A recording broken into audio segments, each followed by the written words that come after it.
Guys a very very good evening यार। मैं actually ना अभी लाइव हो गया था 5:15 को। मैं पढ़ा रहा था कब से और मुझे एकदम से रियलाइज़ हुआ कि हम लाइव ही नहीं हुए हैं। ठीक है, चलिए कोई बात नहीं। Let's get started. सो सबसे पहले है ना, सबसे पहले आप सबका बहुत बहुत स्वागत है हमारे अल्टीमेट सीए प्लेटफॉर्म, इस प्लेटफॉर्म पे। और हमने जो है सीए इंटर का ग्रुप 2 का रेगुलर बैच स्टार्ट किया था। इसमें जो है हमारा एसएम का के 3 लेक्चर हमारे हो चुके हैं। आज इसका लेक्चर नंबर 4 रहने वाला है। ठीक है ना, चलिए कोई बात नहीं। मैंने ये सब चीज़ें अभी बोली, अब वापस बोलना पड़ रहा है। चलो कोई नहीं, ठीक है, चलिए डन। सो आप अपने सारे फ्रेंड्स को हमारे बैच के बारे में ज़रूर बताइए। आप एनरोल कर सकते हैं ultimatec.com वेबसाइट पे जाके। आप जो है या तो आप जो है यहाँ पे सब्जेक्ट वाइज क्लासेस ले सकते हैं। आप जो है अगर चाहे तो क्या बताइए, कॉम्बोज ले सकते हैं। सारे ऑप्शन अवेलेबल है, सारी लिंक्स वीडियो के डिस्क्रिप्शन बॉक्स में दी है। चलिए आइए, अभी तो हमने जो है एसएम का चैप्टर नंबर 1 हमारा चल रहा था। इसमें हम थोड़ा सा और आगे बढ़ चुके हैं। मुझे बताइए जल्दी से, हमने जो लास्ट क्लास में इंपॉर्टेंट बातें की थी वो क्या थी। सबसे पहला ऑब्जेक्टिव्स और स्ट्रैटेजिक मैनेजमेंट क्या था। पहला ऑब्जेक्टिव क्या था, टू क्रिएट कॉम्पिटिटिव एडवांटेज, ताकि हम हमारे कॉम्पिटिटर्स को आउट परफॉर्म कर सके। एंड दूसरा था to guide the organisation through all the changes in the environment, ताकि we can react in the right manner.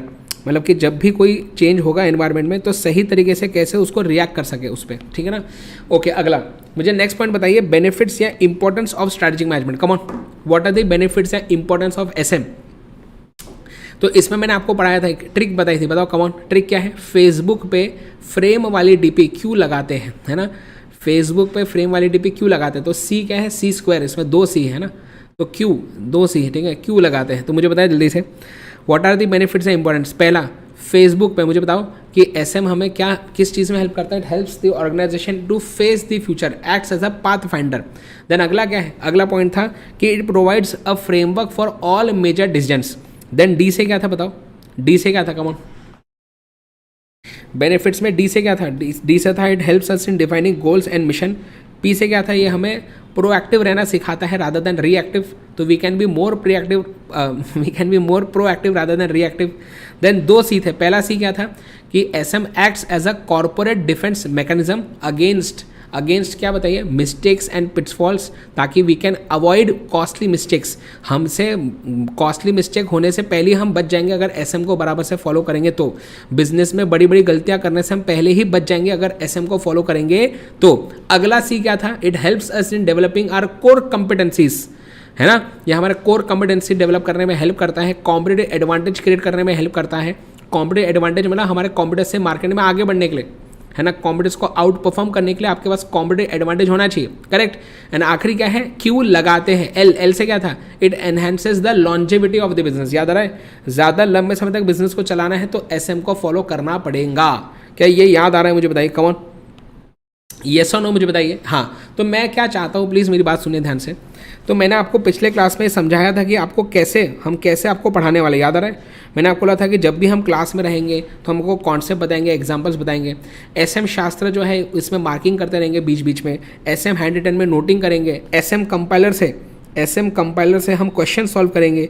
ये सारी चीज़ें हमारी क्लासेज में होगी, राइट। मैं एक और चीज़ इसमें बस अलग से ऐसा चाहता हूँ कि आप हर बार क्लास में अगर जब आते हैं तो आप एक 100 पेज का रजिस्टर, ऐसा एक पतला सा रजिस्टर लेके भी आए, सिर्फ स्क्रिबलिंग करने के लिए। स्क्रिबल करना मतलब क्या है, मतलब कि जैसे ये मैंने किया ना, ऐसा ये चीज़ मैंने जैसे लिखे ना, ये इस चीज़ के लिए आप अलग से एक रजिस्टर थोड़ा सा रख सकते हैं। ये आपको एकदम इज्जत से लिखना ऐसा नहीं है। देखो सब इज्जत से बातें तो यहाँ पे लिख ही रहे अपन, यहाँ पे लिखेंगे ही अपन, सारी बातें इज्जत से यहाँ पे लिखनी है, वो तो है ही, आप समझ रहे हैं क्या। लेकिन ये चीज़ किस काम में आएगा मुझे बताओ, ऐसी चीज़ों को और याद करने के लिए। तो ऐसा अगर शॉर्ट में बार बार ऐसे लिखते रहोगे बार बार तो क्या वो याद जल्दी होता है, और कुछ भी नहीं। ठीक है, चलो आगे नेक्स्ट। फिर मुझे बताइए कि लिमिटेशन ऑफ एसएम क्या था, कमियां क्या है एसएम की। बोलते हैं एसएम जो है ना ये कॉस्टली होता है एंड एटसेट्रा, याद आ रहा है। एसएम जो है ये कॉस्टली होता है एंड एटसेट्रा। इसका मतलब क्या है, बोलते हैं कि भाई एसएम को फॉलो करने के लिए आपको एक्सपर्ट स्ट्रेटेजिक प्लानर्स को लगाना पड़ता है ना, तो इसलिए कॉस्टली होता है, वो लोग फोकट में काम करते नहीं।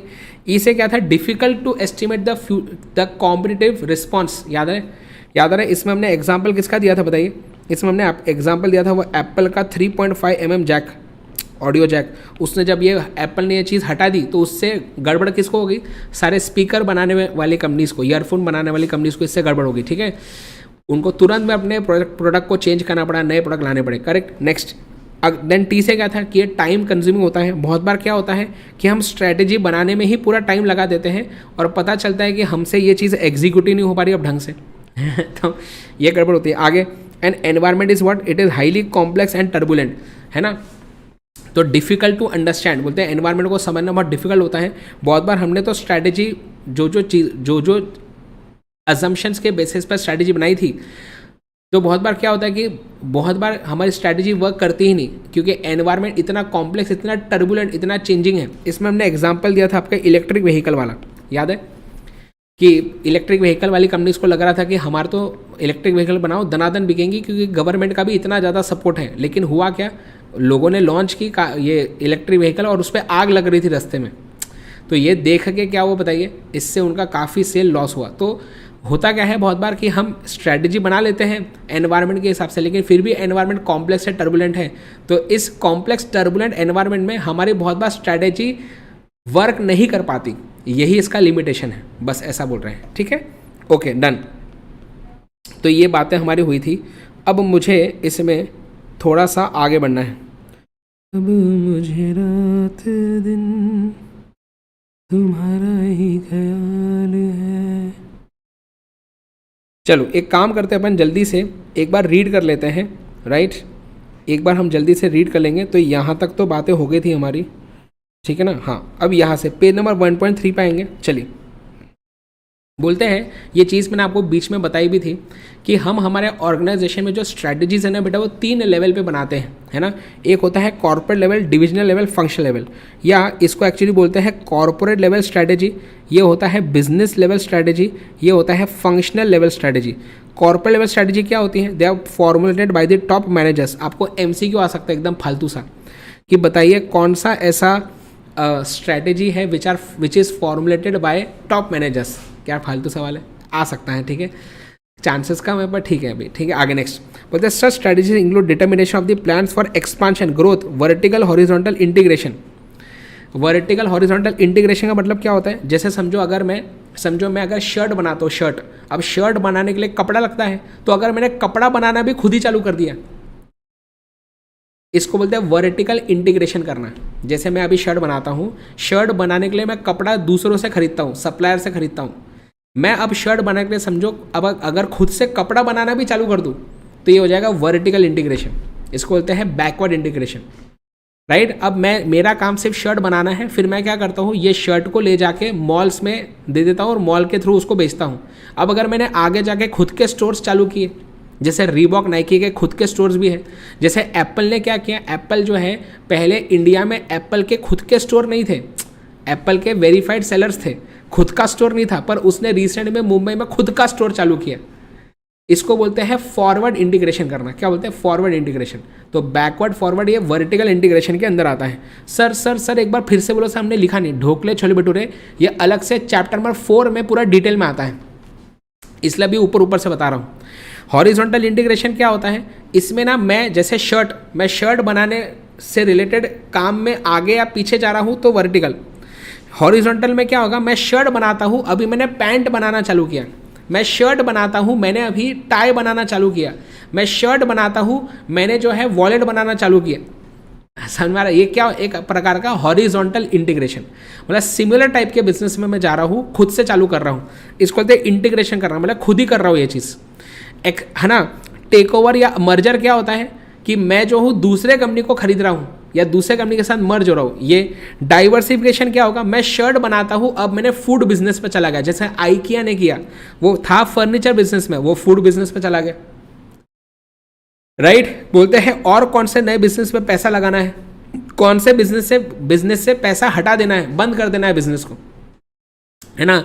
जैसे एप्पल कंपनी के पहले बेटा आईपॉड आते थे, मैंने आपको बताया था आईपॉड, एप्पल कंपनी के पहले आईपॉड आते थे गाने वगैरह सुनने के लिए, अब आईपॉड एप्पल कंपनी के आते ही नहीं, उन्होंने उसमें डाइवर्स्ट कर दिया, उसमें से पैसा हटा दिया, मतलब अब वो प्रोडक्ट बनाना ही बंद कर दिया, राइट। एंड कौन से R&D प्रोजेक्ट्स में और पैसा लगाना है। In short corporate level strategy में हम क्या बताते हैं कि कौन से बिजनेस में पैसा लगाना है और किस में नहीं। कौन से बिजनेस में पैसा लगाना है ये बताता है आपका कॉर्पोरेट लेवल स्ट्रेटजी। फिर आता है बिजनेस लेवल स्ट्रेटजी। अब जैसे बेटा जब मैं ये डिसाइड कर लेता हूँ, जैसे मैंने बोला कि मैं शर्ट बनाना था ना, अब मैंने कपड़ा बनाना चालू किया, अब मैंने डिसाइड कर लिया कि कपड़ा भी बनाना है बस। तो अब ये कपड़े बनाने वाले बिजनेस को, अब ये बिजनेस को कैसे रन करना है, इस बिजनेस को कैसे अब ग्रो करना है, वो बात करूंगा बिजनेस लेवल स्ट्रेटजी में। मतलब कि बिजनेस लेवल स्ट्रेटजी में जो हमारे डिविजनल मैनेजर्स होंगे वो ये नहीं बताएंगे कौन सा बिजनेस करना कौन सा नहीं।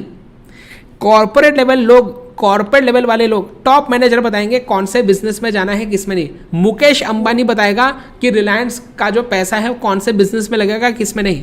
लेकिन जब मुकेश अंबानी ने बोल दिया कि हमको जियो चालू करना है, हम टेलीकॉम सेक्टर में पैसा लगाएंगे, तो अब इस जियो को कैसे बड़ा बनाना है, इसके लिए जियो का जो डिविजनल मैनेजर हो गया, समझ में आ रहा है, वो अब बताएगा ऐसा। तो बिजनेस को बड़ा कैसे करना है, मतलब जो बिजनेस कॉर्पोरेट लेवल वालों ने क्या किया, डिसाइड किया, अब उस बिजनेस को कैसे चलाना है, उस बिजनेस को कैसे चलाना है, कैसे बड़ा बनाना है, उसको बोलेंगे बिजनेस लेवल स्ट्रैटेजी। और फिर आता है आपका क्या, फंक्शनल लेवल स्ट्रैटेजी, जो बेटा क्या बताए फंक्शनल डिपार्टमेंट वाइज स्ट्रैटेजी बनती है, जैसे कि sales strategy, production strategy, marketing strategy. तो हर एक डिवीजन का अलग अलग sales, production department, marketing department, HR department वगैरह होगा, ये सब अपने अपने हिसाब से स्ट्रैटेजी बनाएंगे ऐसा। तो एक बार इसको आप रीड करेंगे क्या, ये तो हमारा हो गया कॉर्पोरेट स्ट्रैटेजी में ये सब आता है। बोलते हैं corporate wide strategies need to be operationalised by division and functional strategy, ये एमसीक्यू आता है। बोलते हैं जो कॉर्पोरेट लेवल की स्ट्रैटेजी होती है ना, उसको ऑपरेशनलाइज कौन करेगा, उसको लागू कौन करेगा, इंप्लीमेंट कौन करेगा, डिविजनल एंड फंक्शनल लेवल वाले लोग, है ना। बोलते हैं रिगार्डिंग द प्रोडक्ट लाइन्स, कौन से प्रोडक्ट लाइन्स में हमें जाना है, वो प्रोडक्ट लाइन्स को अब कैसे डेवलप करना है ना। जैसे प्रोडक्ट लाइन क्या होता है, प्रोडक्ट लाइन जैसे फॉर एग्जाम्पल मेरा काम है समझो शैम्पू बनाना, ये हो गया मेरा प्रोडक्ट। लेकिन शैम्पू किससे रिलेट करता है, हेयर से।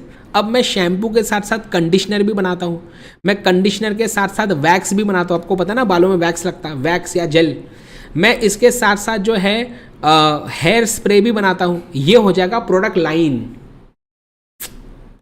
जैसे hair care, it is a separate product line. तो ऐसा हो सकता है कि मैं कोई एक प्रोडक्ट में हूँ या किसी प्रोडक्ट लाइन में हूँ। ऐसा हो सकता है कि मैं सिर्फ शैम्पू बनाता हूँ या मैं हेयर से रिलेटेड सारे प्रोडक्ट्स बनाता हूँ, ये हो जाएगा प्रोडक्ट लाइन में हूँ मैं। तो मेरे प्रोडक्ट लाइन्स कौन से प्रोडक्ट में जाना है किस में नहीं, वो कौन बताएगा, कॉर्पोरेट लेवल वाले लोग। अब हमने जो प्रोडक्ट के बारे में सोच लिया, जो बिजनेस के बारे में सोच लिया, अब डिसाइड कर लिया, अब इसको बड़ा कैसे बनाना है, कैसे चलाना है, बिजनेस लेवल स्ट्रैटेजी। और इसको ऑपरेशनलाइज एग्जीक्यूट कैसे करना है, फंक्शनल लेवल स्ट्रैटेजी। ये समझ में आ गया क्या, बस। तो ये चीज़ों को डिटेल में बाद में देखते हैं, बस एक आपको इंट्रोडक्शन जैसा यहाँ पे दिया हुआ है, ठीक है। ओके, फिर हमने ये चीज़ आपको बताई थी, बताओ कि क्या स्ट्रैटेजी प्रोएक्टिव होती है या रिएक्टिव होती है। सर दोनों होती है, दोनों का ब्लेंड होती है, दोनों का मिक्सचर होती है। इसमें कितनी बात काम की है मैंने वो भी आपको बताया कि ये और इतना पैराग्राफ, बस इतना काम का है, ठीक है। डन, आगे बढ़े, नेक्स्ट बोलते हैं। और देखो आगे क्या लिखा है, मैंने आपको बोला था ना आपको सब मैं रीड करवाऊंगा, आपको टेंशन लेना है, ठीक है ना। चलिए ठीक है ना, प्लीज़ ध्यान दीजिए।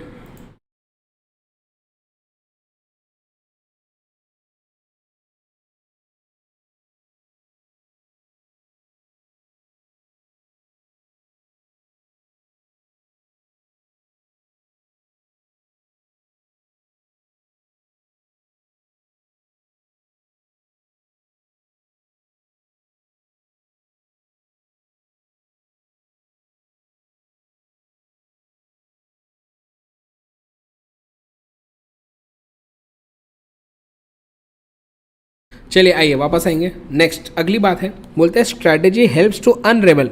अनरेवल मतलब कि धागे खोल देना, समझ में आ रहा है, मतलब कि आसान कर देना, ऐसा समझो आप, ठीक है ना। तो it helps to unravel the complexity and reduce the uncertainty cause by changes in the environment. बोलते हैं एनवायरमेंट बहुत ज़्यादा बदलता रहता है, इसके वजह से वो कॉम्प्लेक्स है, आसानी से समझ में नहीं आता है। तो एनवायरमेंट को समझने में हेल्प करेगा स्ट्रैटेजी थोड़ा बहुत। जो अनसर्टेनिटी है, हमें पता ही नहीं है कि एनवायरनमेंट में फ्यूचर में क्या होगा एग्जैक्टली तो कोई भी नहीं बता सकता, लेकिन थोड़ा बहुत हमें हेल्प मिलेगी अगर हम SM को फॉलो करेंगे तो ऐसा। ठीक है, नेक्स्ट, ये कुछ काम का था नहीं, सिर्फ रीड करना है। It also means to identify existing problems and solving them through by executing revolutionary ideas. तो स्ट्रैटेजी का मतलब ये भी होता है कि आपके बिजनेस में जो एग्जिस्टिंग प्रॉब्लम है उसको ढूंढो, आइडेंटिफाई करो एंड उसको सॉल्व करो ज़बरदस्त आइडियाज़ बना के। इसमें एग्जाम्पल इंस्टीट्यूट ने क्या दिया है, UPI का।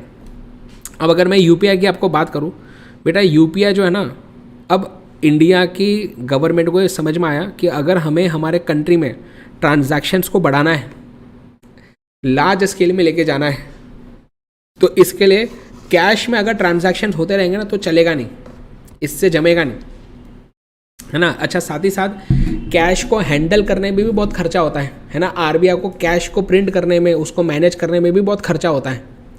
तो ऐसा कोई सिस्टम को चला सकते हैं क्या कि लोगों का काम भी होते रहे और कैश ज़्यादा इन्वॉल्व भी ना हो। अच्छा, कैश ट्रांजैक्शंस में और क्या होता है ना, ये क्या बताइए, ये आइडेंटिफाई करना कि कौन से व्यक्ति ने कितना खर्चा किया वो भी मुश्किल है। लेकिन अगर आपने बैंक के थ्रू खर्चा किया होता ना, बैंक के थ्रू ट्रांजैक्शन किया होता है तो पता रहता हमें, गवर्नमेंट ज़्यादा अच्छे से ट्रेस कर पाता है फिर।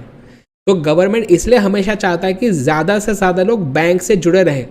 गवर्नमेंट इसलिए चाहता है हमेशा कि ज़्यादा से ज़्यादा बैंक के थ्रू ट्रांजैक्शंस हो, ताकि हम लोगों के हरकतों पर निगरानी रख सके।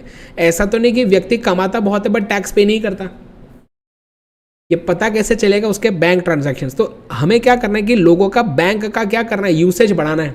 तो क्या किया गवर्नमेंट ने, UPI का सिस्टम लाया, यूनिफाइड पेमेंट इंटरफेस। आप में से अभी 90% से ज़्यादा लोग इन्होंने UPI आज मतलब कभी ना कभी ज़िंदगी में यूज़ किया ही किया होगा।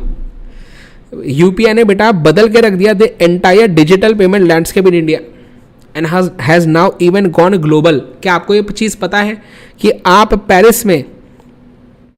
पेरिस कहाँ है, कोई मुझे बता सकते हैं? पेरिस कौन से कंट्री में है, जल्दी बताओ। पेरिस जो है वो कौन से कंट्री में, क्या आपको पता है? कम ऑन जल्दी, क्या आपको पता है कि पेरिस कौन से कंट्री में? बोलो जल्दी पट से। दुनिया में है बोलते हैं, है ना, बस यही तो प्रॉब्लम। सर लंदन में है पेरिस, बेटा फ्रांस में है पेरिस, ठीक है ना। तो फ्रांस में है पेरिस, ठीक है। तो आपको पता है फ्रांस में आप वहाँ पे UPI पेमेंट कर सकते हो। ये समझ में आ रहा है मैं क्या बोलना चाह रहा हूँ? मतलब कि UPI का जो सिस्टम वो इंडिया ने बनाया है, मतलब आप गूगल पे यूज़ कर सकते हो, कहाँ पे? फ्रांस में भी। ये बहुत बड़ी बात है, ठीक है ना। पहले के ज़माने में क्या होता था, स्विफ्ट करके सिस्टम बनाया था, किसने? US ने, कि कोई भी ऑनलाइन पेमेंट वगैरह करना है ना तो US का स्विफ्ट सिस्टम करके एक था, इसको कहते थे स्विफ्ट ट्रांजैक्शन। ये NEFT RTGS जैसा टाइप का होता था, ऑनलाइन वायर ट्रांजैक्शन वगैरह बोलते हैं इसको। तो लोगों को एकदम था कि भाई स्विफ्ट तो बहुत खतरनाक है। अरे भैया, इंडिया ने UPI जब बना दिया ना, पूरे क्या बताइए दुनिया के लोग दंग रह गए कि ऐसा कैसे हो सकता है। अब आज के ज़माने में बेटा छोटे से छोटा बिजनेस ऑर्गेनाइजेशन, अरे बेटा पानी पूरी के ठेले वाला वो भी अब QR कोड लगा के रखता है, बोलता है कि भैया पेमेंट करना है तो डायरेक्ट QR कोड पे कर दो। आप सोचो यार, मतलब दिस इज़ रेवोल्यूशनरी। आप ये मतलब जब दूसरे कंट्री के लोग बेटा हमारे देश में आते हैं ना, वो शॉक हो जाते हैं कि ये मतलब कितने आसानी से पेमेंट्स हो पा रहे हैं। आपको समझ में आ रहा है मैं बात क्या बोल रहा हूँ? हमको ना बेटा बहुत बार रियलाइज़ ही नहीं होता, हमारे साथ जब कोई चीज़ अच्छी होती रहती है ना, हमको ये चीज़ रियलाइज़ ही नहीं होती। हमको कब रियलाइज़ होती है? जब दूसरे आके हमको बताते हैं कि यार हमारे देश में तो ऐसा कोई सिस्टम ही नहीं है। समझ में आ रहा है? UPI जैसा सिस्टम सारे देशों में नहीं है। अब समझो इस बात को मैं क्या बोल रहा हूँ, हम कितने आसानी से पेमेंट्स कर पाते हैं हमारे देश में, ये बहुत बड़ी बात है। तो हमको क्या प्रॉब्लम लग रहा था, मुझे बताओ?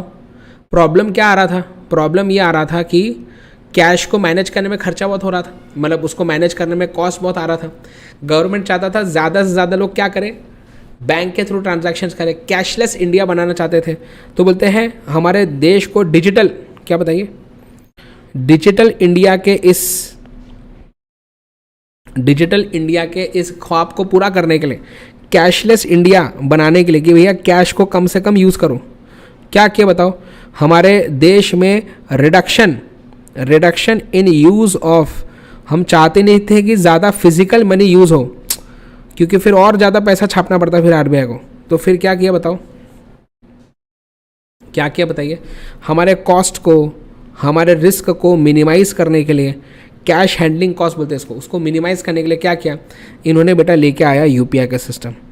अब आपको ये सुन के आप फिर से दंग रह जाओगे कि यूपीआई के सिस्टम के आने की वजह से इंडिया की गवर्नमेंट को कितना फ़ायदा हुआ। ये सब जो कॉस्ट लगता था पैसों को, और मतलब पैसों को छापने का, फिर उसको क्या बताइए मेंटेन करने का जो जो खर्चा लगता था, वो बेटा 12.6 बिलियन डॉलर से सेव हो गया।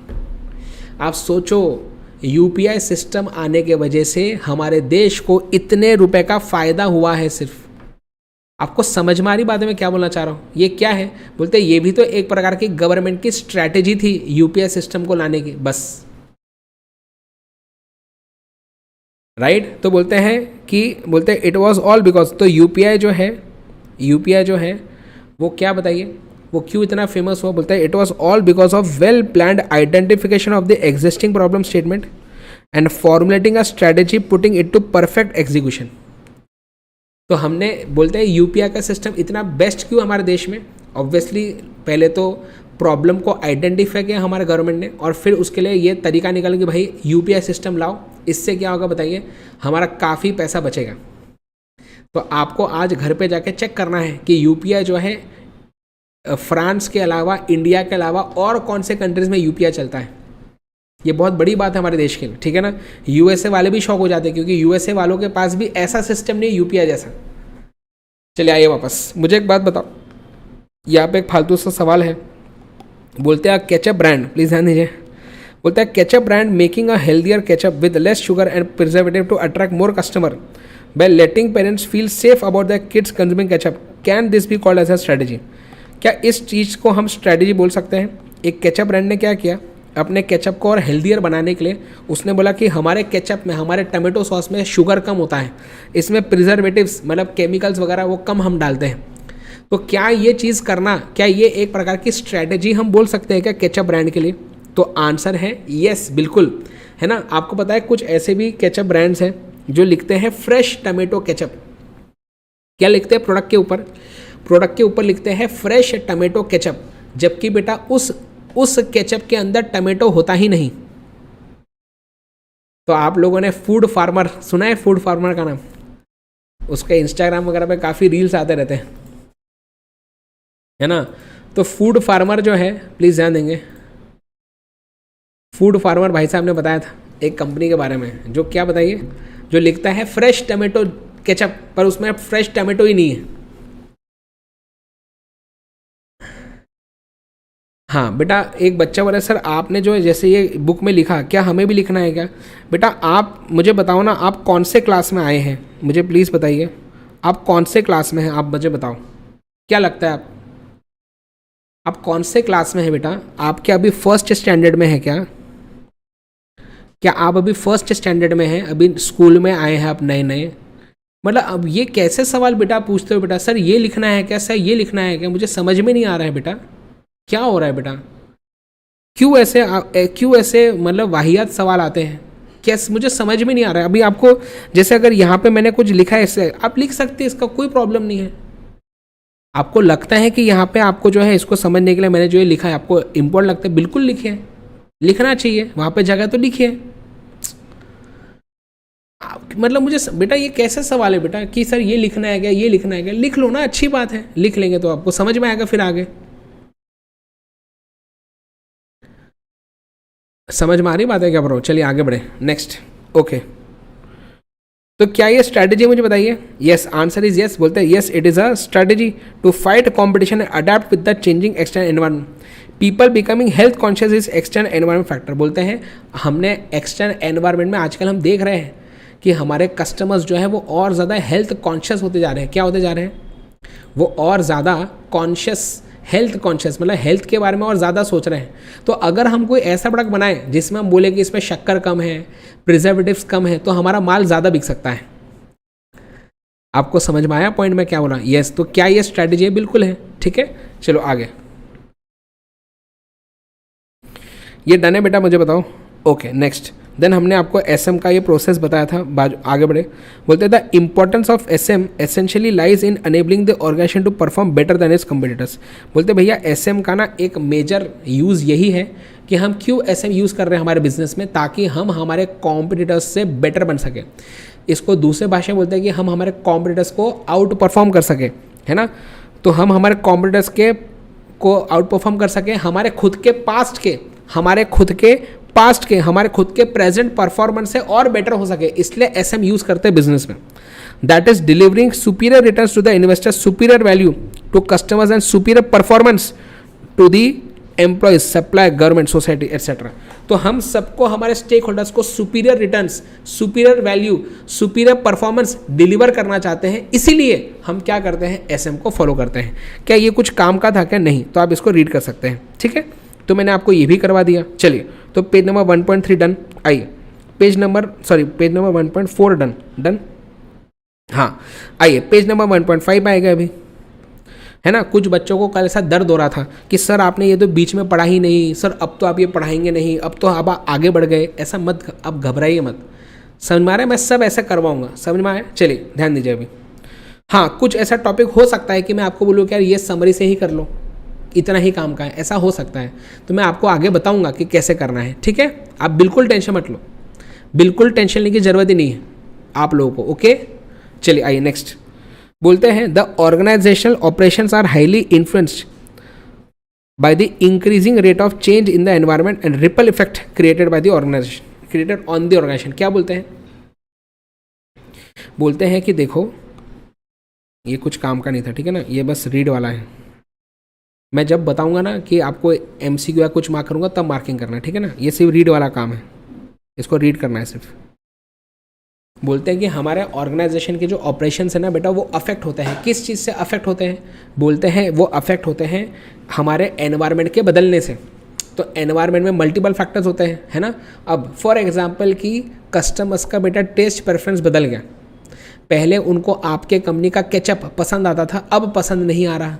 अब उसकी वजह से क्या होगा? उसकी वजह से डिमांड कम होगा, डिमांड कम होगा, उसके वजह से क्या होगा? तुम्हारा सेल कम होगा, सेल कम होगा तो तुम्हारा प्रॉफिट कम होगा। बोलते हैं एनवायरनमेंट में जब कोई भी एक चेंज आता है ना, उसका रिपल इफेक्ट देखने को मिलता है हमारे ऑर्गेनाइजेशन पे। मतलब एक से दूसरी चीज़ अफेक्ट होती है, दूसरे से तीसरी चीज़ अफेक्ट होती है, तीसरी से चौथी, चौथी से पाँचवीं, पाँचवीं से छठवीं। ऐसा असर करते करते करते करते हमारे ऑर्गेनाइजेशन पे इसका असर पड़ता है। ऐसा इसको बोलते हैं रिपल इफेक्ट, कि छोटी सी चीज़ हुई पर उसका बहुत बड़ा असर पड़ता है हमारे बिजनेस पे, ऐसा बोल रहे हैं, ठीक है। बस कुछ भी काम का नहीं हो, बस रीड करना है। आगे बोलते हैं changes can be extended to the firm और they may be introduce in the firm by the managers. It may manifest in the blurring of industry and firm boundaries driven by technology, deregulation और through globalization। Sir क्या कुछ भी काम का था क्या? कुछ भी काम का नहीं है, जबरदस्ती की लाइन डाली है। बस पॉइंट ये है कि या तो एक्सटर्नल एनवायरनमेंट में चेंजेस हो सकते हैं या तो इंटरनल एनवायरनमेंट में चेंजेस हो सकते हैं, है ना। ऐसा हो सकता है कि टेक्नोलॉजी बदल गई, है ना। ऐसा हो सकता है कि क्या बताइए, टेक्नोलॉजी बदल गई। ब्लरिंग ऑफ इंडस्ट्री मतलब क्या है? मतलब क्या है कि अब जो है इंडस्ट्री और बड़ी होते जा रही है ना। आपका रेगुलेशन करने से क्या होता है, और ज़्यादा सेलर्स आते हैं मार्केट में। तो जब मार्केट और ज़्यादा बहुत बड़ा होते जाता है तो फिर क्या होगा, आपकी प्रॉफिटेबिलिटी, एवरेज प्रॉफिटेबिलिटी धीरे धीरे कम होती है। बेटा ये कुछ भी काम का नहीं था, सिर्फ इतना पॉइंट है यहाँ पे कि जो चेंजेस होते हैं वो या तो एक्सटर्नल एनवायरनमेंट में हो सकते हैं या आपके ऑर्गेनाइजेशन के विद इन मैनेजर्स कुछ चेंजेस कर सकते हैं। बस इसमें से कोई सवाल नहीं है। आगे बढ़ूँ, नेक्स्ट बोलते हैं the task of crafting, implementing and executing a company strategy are the heart and soul of managing a business enterprise. ये लाइन को मार्क करें, ये लाइन को। इसमें कैसा एमसीक्यू आ सकता है आपको, फिल इन द ब्लैंक जैसा, है ना। आपको फिल इन द ब्लैंक जैसा आ सकता है कि dash is the heart and soul of managing a business. तो बिजनेस को मैनेज करना है तो मेन चीज क्या करनी पड़ेगी आपको? क्राफ्ट मतलब क्रिएट करना, क्रिएट, इंप्लीमेंट एंड एग्जीक्यूट करना पड़ेगा स्ट्रेटेजी को। तो बिजनेस को चलाने का, बिजनेस को मैनेज करने का हार्ट एंड सोल क्या है? It is creating, implementing, executing strategy. बस खत्म, इतना ही है, ठीक है ना। आगे नेक्स्ट। अब अगला एमसीक्यू क्या आएगा? अगला एमसीक्यू आता है बेटा कि बिजनेस पॉलिसी, याद रखे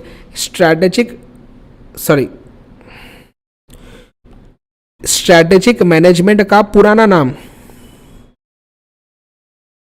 क्या था? Business policy. तो हम स्ट्रैटेजिक मैनेजमेंट को या स्ट्रैटेजी बोल सकते हैं, उसको बिजनेस पॉलिसी भी बोल सकते हैं, है ना। बोलते हैं originally called business policy, MCQ आ सकता है कि स्ट्रैटेजी को पहले क्या बोलते थे, ऐसा बोलते हैं strategic management emphasises on monitoring and evaluation external opportunity and threats in the light of company strength and weakness and designing strategy for survival and growth. मुझे बताओ क्या ये बात आपको ऑलरेडी पता है? हम एसएम में क्या करते हैं? बोलते हैं हम एसएम में स्ट्रैटेजीज बनाते हैं, पर कैसे?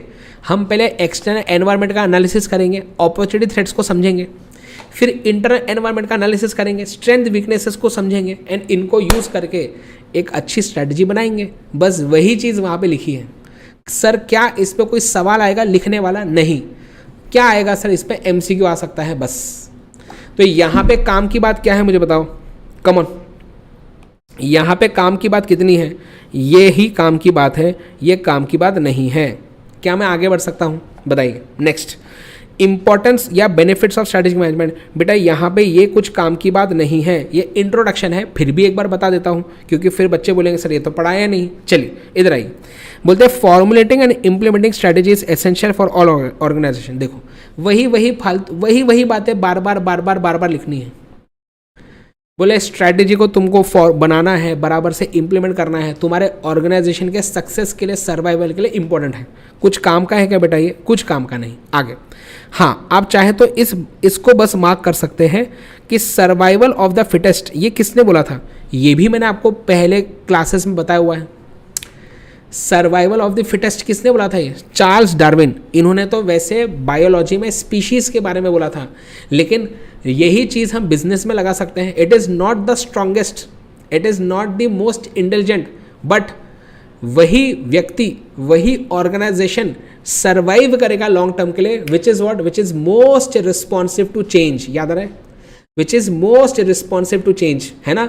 तो वही ऑर्गेनाइजेशन लंबे समय तक चलेगा, विच इज़ वॉट, जो सबसे बढ़िया तरीके से अडेप्ट कर पाता है खुद को, वही ऑर्गेनाइजेशन लंबे समय तक चलेगा। Which can change and adapt, है ना, which can change and adapt itself successfully to the changes in business environment. क्या डन है बात? बोलते हैं बहुत सी कंपनीज है बेटा, many business giants have followed the path of extinction, है ना। एक्सटिंक्शन मतलब खत्म हो गई। बहुत सी बड़ी बड़ी कंपनीज है जो खत्म हो गई। समझ में आ रहा है? जो क्या होगी बताओ, जो खत्म हो गई, क्या चीज़ में खत्म हो गई मुझे बताइए? कि वो एनवायरनमेंट के हिसाब से खुद को चेंज कर पाई ही नहीं। समझ में आ रहा है क्या बोल रहा हूँ? वो जो है बेटा एनवायरनमेंट के हिसाब से खुद को चेंज कर नहीं पाई, है ना, ऐसा है। डन है बात? पक्का? बड़े आगे। तो उसका एग्जाम्पल दिया जैसे कि क्या, एलएमएल स्कूटर। बेटा एक ज़माना था एलएमएल स्कूटर का। इनिशियली आपके पेरेंट्स को पूछना, आपके पापा, बड़े पापा, राइट, उनको पूछना आप, ठीक है ना, उनको आप पूछना कि, हाँ उनको आप पूछना, क्या पूछोगे आप उनको कि एलएमएल स्कूटर के बारे में कुछ बताओ, ठीक है ना। हाँ तो एलएमएल स्कूटर ने क्या, एलएमएल स्कूटर जो है ना बहुत फेमस था बेटा पहले, और अब मार्केट में ज़्यादा, अब तो मार्केट में मिलता ही नहीं। समझ मारी बात है मैं क्या बोल रहा हूँ, है ना। तो ये गड़बड़ हो गई, राइट। तो बहुत सी बड़ी बड़ी कंपनी जैसे नोकिया हर चीज़ में नंबर 1 थी, लेकिन एनवायरनमेंट के हिसाब से खुद को अडेप्ट नहीं कर पाए तो नोकिया बंद हो गई। वैसे ही वीडियोकॉन, वैसे ही कोडैक, हम इनकी केस स्टडीज़ बाद में कभी देखेंगे, ठीक है ना। ओके आगे नेक्स्ट। बोलते हैं business follows the war principle, win or lose, and only in small number of cases win win situation arise, hence each organisation has to build its competitive advantage. तो बोलते हैं कि जनरली क्या होता है, किसी मार्केट में एक कंपनी को प्रॉफिट होता है तो दूसरे को नुकसान होता है, ऐसा होता है जनरली। तो बोलते हैं इसलिए हमें क्या करना पड़ता है बिजनेस वॉरफेयर में, मतलब बिजनेस भी एक प्रकार का जंग है। तो बिजनेस में हमारे कॉम्पिटिटर से आगे बढ़ने के लिए हमें हमारे अंदर कॉम्पिटिटिव एडवांटेज क्रिएट करना पड़ेगा। मतलब हमारे अंदर कुछ ऐसा होना चाहिए जिसके वजह से हम हमारे कॉम्पिटिटर से आगे बढ़ सकते हैं, है ना, ऐसा। तो जितनी ज़्यादा कोर कॉम्पिटेंसीज होंगी आपके पास, ऐसी एबिलिटीज़ जो कोई और कॉपी ना कर सके, ऐसी चीज़ जो करने में आप ही बेस्ट है, आपके जैसा वो कोई और कर ही नहीं सकता है, उसको बोलते हैं कोर कॉम्पिटेंसी होना। जैसे मैंने एप्पल का R&D का एग्जाम्पल दिया था, है ना। तो बोलते हैं कि आपको अपनी कोर कॉम्पिटेंसीज डेवलप करनी पड़ेगी जिससे आपका कॉम्पिटिटिव एडवांटेज क्रिएट होगा, मतलब आप अपने कॉम्पिटिटर से आगे बढ़ पाएंगे मार्केट में, राइट। तो इस चीज़ के लिए हमें क्या करना पड़ेगा, ये चीज़ अगर करनी है तो ये चीज़ करने के लिए आपको स्ट्रेटेजिक मैनेजमेंट को फॉलो करना ही करना पड़ेगा। और इसलिए अब बात आती है बेनिफिट्स ऑफ एसएम। चलिए मुझे बताओ, एक बार बेनिफिट्स ऑफ एसएम आप लोग जल्दी रीड करेंगे और मुझे बताएंगे कि क्या आपको ये समझ में आ रहा है क्या। मैं वेट कर रहा हूँ। तो मैं क्या कर रहा हूँ अभी ना, मैं पेज नंबर वाइज जा रहा हूँ, ठीक है ना। हमने 1.1 पेज नंबर कर लिया था आपके साथ, 1.2 कर लिया, ठीक है ना। 3 पूरा रीड किया मैंने आपके साथ, 4 भी हो गया था, 5 वाला अभी जस्ट हमने किया। यहाँ पे अभी मुझे बेनिफिट्स आप रीड करके बताओ और मुझे बताइए कि क्या आपको समझ में आ रहे हैं। मैं आपको 2 मिनट का समय दे रहा हूँ। हमने इसका ट्रिक वैसे आपको बताया है, लगे तो आप एसएम शास्त्र में भी यहाँ पे ट्रिक लिख सकते हैं, है ना। फेसबुक पे फ्रेम वाली डीपी हम क्यों लगाते हो, लिख दो यहाँ पे ट्रिक। ऐसे ही और ट्रिक्स बताने वाला हूँ, ठीक है। चलिए मुझे बताइए एक बार जल्दी से चैट बॉक्स में, लेट्स सी कि कौन जल्दी रीड करता है और मुझे बताइए कि क्या आपको ये बात डन है। तो फिर मैं आगे बढ़ता हूँ, ठीक है ना। चलिए एक बार रीड कर ले सारे बेनिफिट्स को और मुझे बताइए कि क्या समझ में आ रहा है क्या। Come on.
Okay guys please ध्यान देंगे।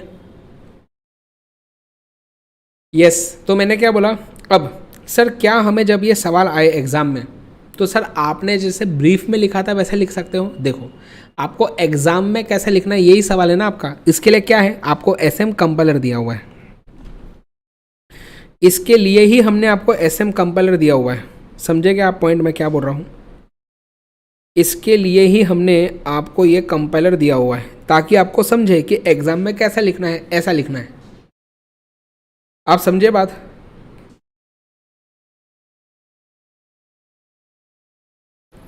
आप समझे बात, एग्ज़ाम में कैसे लिखना है, बस ऐसे लिखना है। देखो देखो इन्होंने क्वेश्चन नंबर 2 देखे आप, क्वेश्चन नंबर 2 देखे आप। यस यहाँ पे देखो कैसा इन्होंने लिखा, बस इस तरीके से ही लिखना है, ऐसे ही लिखना है, ठीक है ना, right.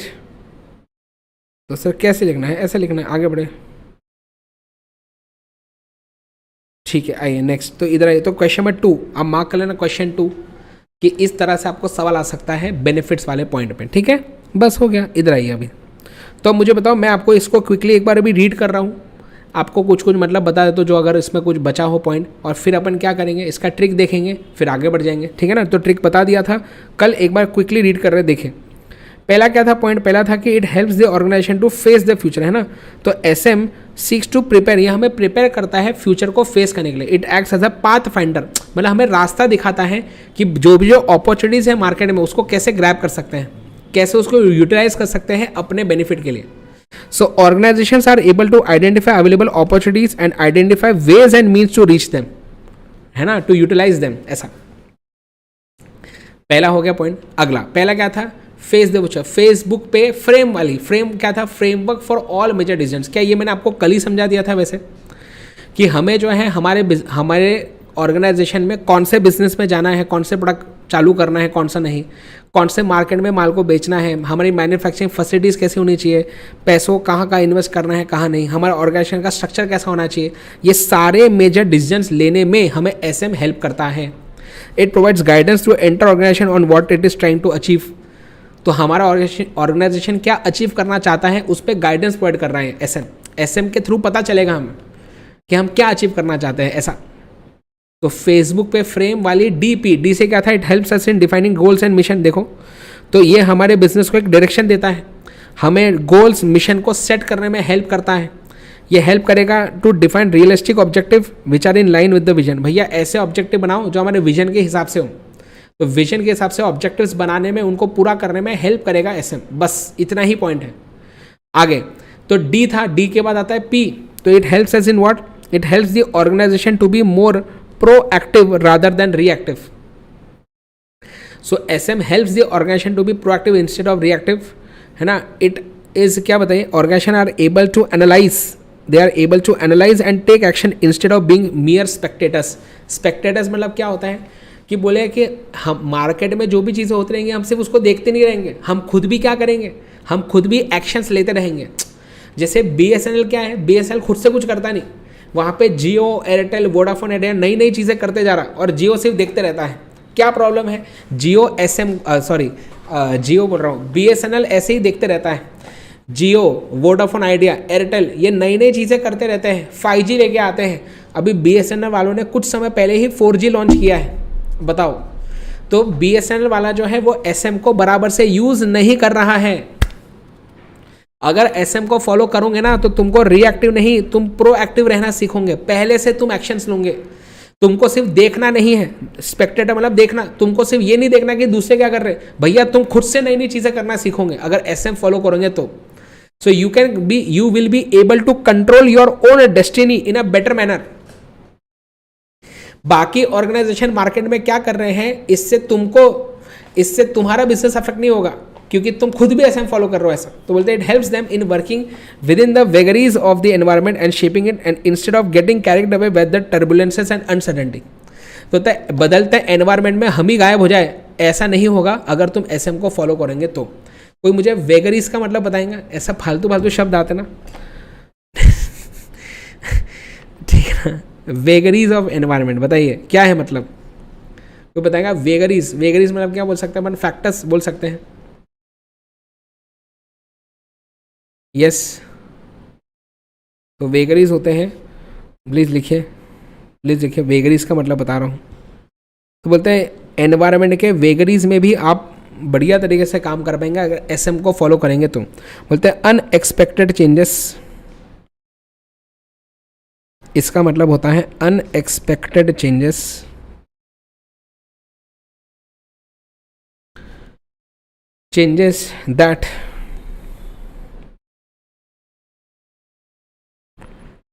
that cannot be controlled और प्रेडिक्ट। तो एनवायरनमेंट में ऐसे बहुत से चेंजेस होते हैं जो हम कंट्रोल या प्रेडिक्ट नहीं कर सकते। तो ऐसे केसेस में भी बिजनेस को कैसे अच्छे से चलाए एसएम उसमें हेल्प करेगा ऐसा। ठीक है, नेक्स्ट तो डीपी, तो फेसबुक पे फ्रेम वाले डीपी क्यों लगाते हैं, तो 2 सी है। पहला सी क्या था, पहला सी था कि it acts as a corporate defence mechanism against mistakes and pitfalls. क्या होते पिटफॉल, क्या होते पिटफॉल, वही मिस्टेक्स रे, वही गलतियाँ। तो बोलते हैं कि क्या बताइए, हमें एसएम हेल्प करेगा किस चीज़ में, कि हमसे मिस्टेक हो ही ना। एसएम को फॉलो करेंगे ना तो पहले से ही हमारी हरकतें ऐसी होंगी जिससे हमसे गड़बड़ नहीं होगी। जैसे अभी मैं आपको पढ़ा रहा हूँ, मैं आपको बीच बीच में बोलते रहता हूँ, आगे मैं बोलूँगा ऐसा बीच बीच में कि अभी आप रिवीजन करो, साथ ही साथ में ही कंपाइलर करो, क्वेश्चंस को अभी से रिवाइज करो, अभी से कवर करो क्वेश्चंस को। तो जो ये लोग बेटा बात मानेंगे वो क्या बताइए जल्दी पास होंगे, फर्स्ट अटेम्प्ट में पास होंगे। उनसे मिस्टेक्स, पिटफॉल मतलब गड्ढे में गिरेंगे नहीं वो। लेकिन कुछ लोग क्या होंगे जो इतना बोलने के बाद भी करेंगे नहीं, पहले से चीज़ों को फॉलो नहीं करेंगे, तो फिर आगे जाके गड्ढे में गिरना पक्का है ऐसा। सो मेरी जो एडवाइस है आपके लिए, it acts as a corporate defence mechanism, आपके लिए डिफेंस मैकेनिज्म है वैसे एसएम क्या है, बोलते हैं आपको गलती करने से ही पहले बचाएंगा वो, ऐसा तो पहले से ही एसएम फॉलो करो in order to avoid costly mistakes in product market choices और इन्वेस्टमेंट। कि गलत प्रोडक्ट हमने लॉन्च कर दिया जो करना नहीं चाहिए था, गलत जगह पे पैसा इन्वेस्ट कर दिया जहाँ पे करना नहीं चाहिए था, ये चीज़ें अपने आप ही कम हो जाएगी अगर एसएम को फॉलो करोगे आप तो। ऐसा अगला सी क्या था आपका, अगला सी था कि एसएम हमें कोर कंपिटेंसीज डेवलप करने में हेल्प करता है। तो कोर कंपिटेंसी क्या होती है, कुछ ऐसी एबिलिटी जो सिर्फ आप में है और बाकियों में नहीं, जो बाकी लोग चाह के भी आपसे कॉपी नहीं कर सकते हैं, वो आपकी कोर कंपिटेंसी होती है। समझ मारी बात है मैं क्या बोल रहा हूँ, इसको क्या बोलते हैं, उसको आपकी कोर कंपिटेंसी होती है। लोग जो है बेटा जैसे एमआई, वो एप्पल के डिजाइन जैसा मोबाइल फोन बना सकता है पर एप्पल के जैसी क्वालिटी नहीं बना सकता वो प्रोडक्ट में। समझ में आ रहा है, एप्पल जैसा जिस प्रकार का रिसर्च करता है वैसा रिसर्च एमआई नहीं कर पाएगा। तो ये होते हैं कोर कंपिटेंसी। बोलते हैं SM helps the organisation to develop, आपकी कोर कंपिटेंसी को डेवलप करने में हेल्प करेगा। और जितनी ज़्यादा कोर कंपिटेंसी होगी आपकी, कोर कंपिटेंसी सिर्फ एक स्किल में नहीं होती, ये 5 से 15 एरिया में होती है, याद रखें। कोर कंपिटेंसी बेटा ये सिर्फ एक स्किल में नहीं, ये 5 से 15 एरिया में होती है। तो बोलते हैं कोर कंपिटेंसी डेवलप होगा ना तो आपका ऑर्गेनाइजेशन मल्टीपल चीज़ों में काम करने में और बेस्ट हो जाएगा, मल्टीपल एरियाज में आपकी एक्सपर्टीज डेवलप होगी। इससे आप मार्केट में अपने कॉम्पिटिटर्स से और आगे बढ़ सकते हैं। एंड फाइनली बेटा SM helps us in what, in enhancing the longevity with the state of competition and dynamic environment. It may be challenging for the organization to survive in the long run. It helps the organization to take a clear stand. क्या बोल रहे हैं, बोलते इतना ज़्यादा dynamic environment है, हमारे लिए लंबे समय तक सर्वाइव करना बहुत मुश्किल होता है, लेकिन अगर एसएम को फॉलो करोगे तो it will help you to take a clear stand. तुमको पता रहेगा कि एग्जैक्टली तुम्हें क्या करना है मार्केट में आगे बढ़ने के लिए। So actions over expectation is what SM ensures. तो एसएम क्या बोलता है, सिर्फ प्लान बनाने के बारे में नहीं बताता एसएम क्या बताता है कि एग्जीक्यूशन भी हमें करना है। बोलते हैं एक्शंस ओवर एक्सपेक्टेशन। हम एसएम में फॉर्मुलेट तो करेंगे स्ट्रेटेजी, उसको इंप्लीमेंट भी करते हैं, फिर इवैल्यूएट भी करते हैं। तो बोलते हैं यहाँ पे हम एक्शंस पे भी फोकस करते हैं ज़्यादा ऐसा। तो अगर एसएम को पहले से फॉलो करोगे तो लॉन्जेविटी बढ़ेंगी, बिजनेस को लंबे समय तक चला पाओगे। ओके नेक्स्ट आगे बढ़े, अगली बात चलिए। तो डन है, रीड करवा दिया मैंने आपको 1.5 तक। आइए 1.6 पेज नंबर पर आएंगे, ये रीड करें एक बार जल्दी से, इसको आप सब लोग एक बार रीड करेंगे। मुझे बताइए उतना इम्पोर्टेंट नहीं है, उतना इम्पोर्टेंट नहीं है। चलिए यस एक बार रीड कर लीजिए, फास्ट रीड करके डन लिखेंगे चैट बॉक्स में। कम ऑन गाइस फास्ट एकदम।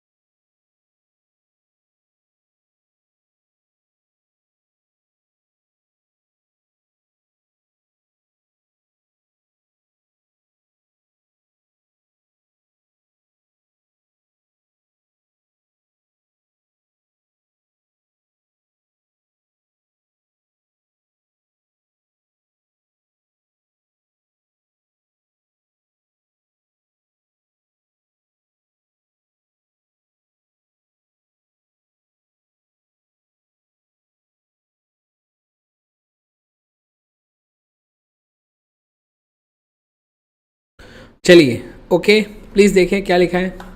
बोलते the importance of strategic management lies in delivering superior organisation performance that would otherwise obtain. मतलब एसएम फॉलो करेंगे तो आपका ऑर्गेनाइजेशन परफॉर्मेंस और बेटर होता है। In the competitive context it employs performance superior to that of the competitors. हमारे competitors से और ज़्यादा अच्छा परफॉर्म हम कर पाएंगे अगर एसएम को फॉलो करेंगे तो। It must however be realized that in such a meaning and purpose of organization may undertake decision activities that may not measure up to being strategic.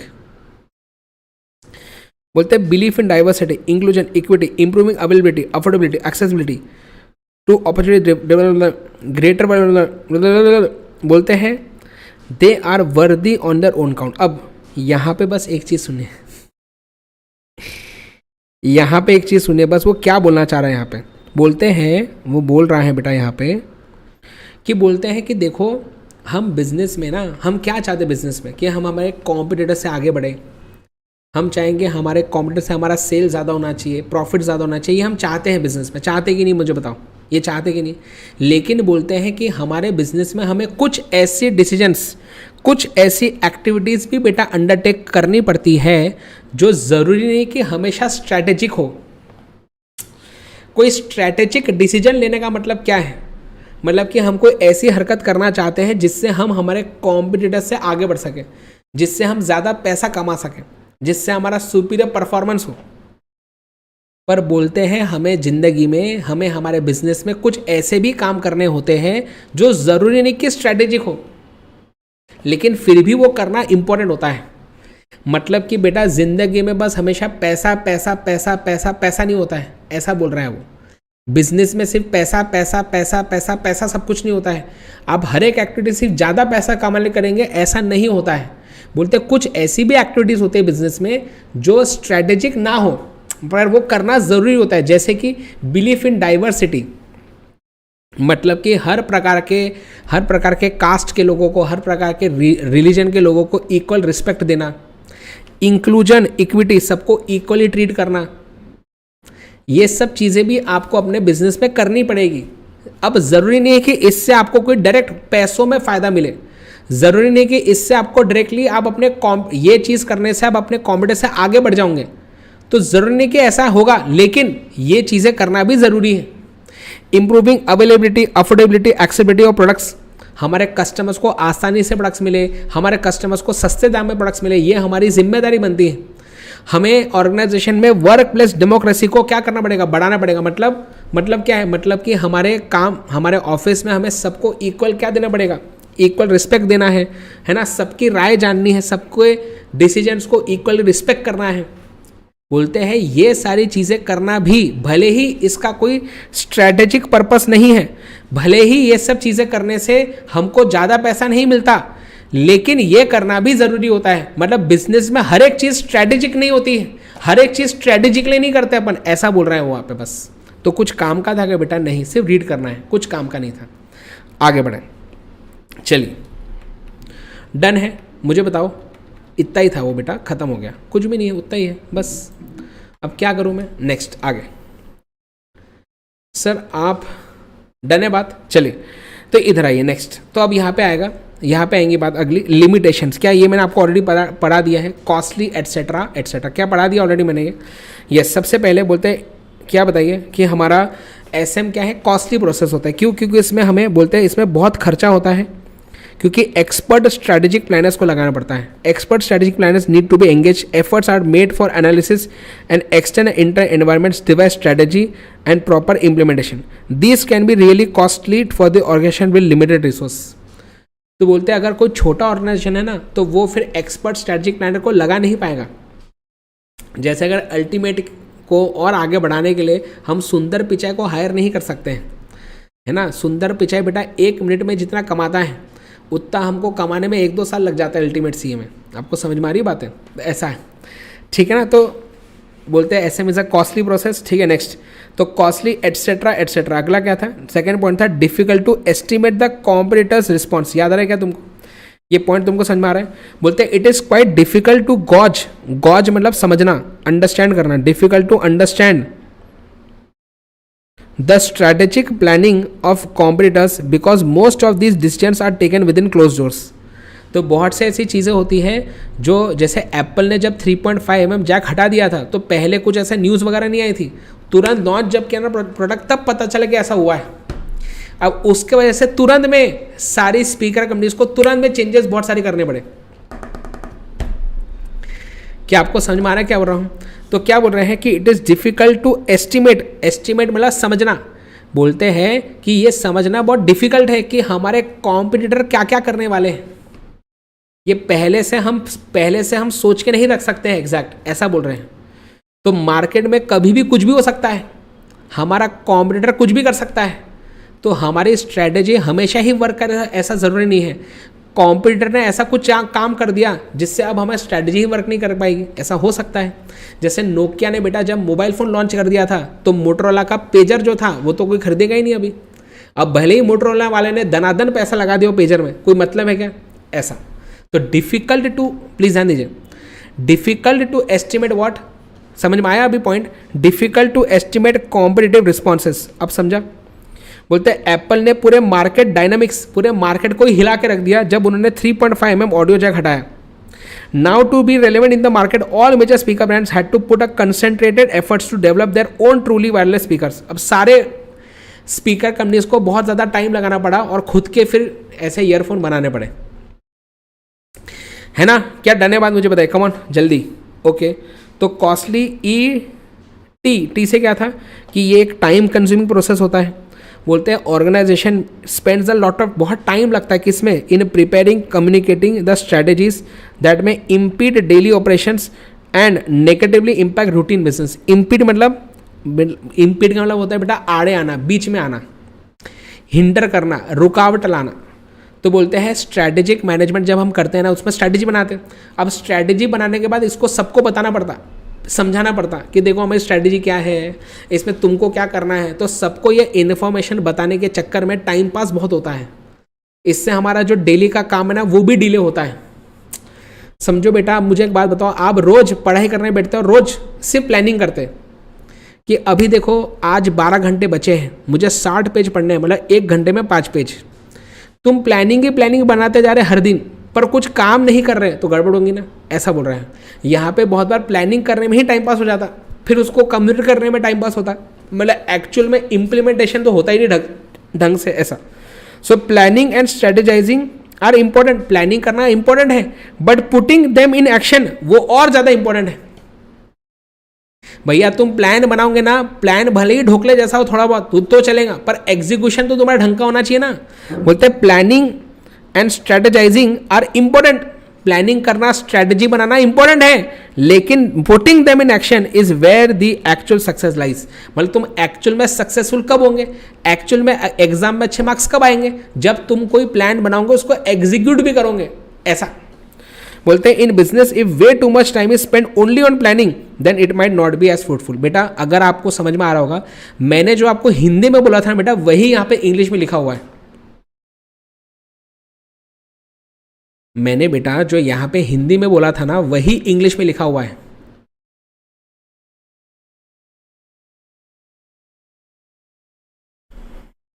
आपको समझ में आया मैं क्या बोल रहा हूँ? जो मैंने हिंदी में आपको समझाया था ना वही यहाँ पे इंग्लिश में लिखा हुआ है. समझा? आगे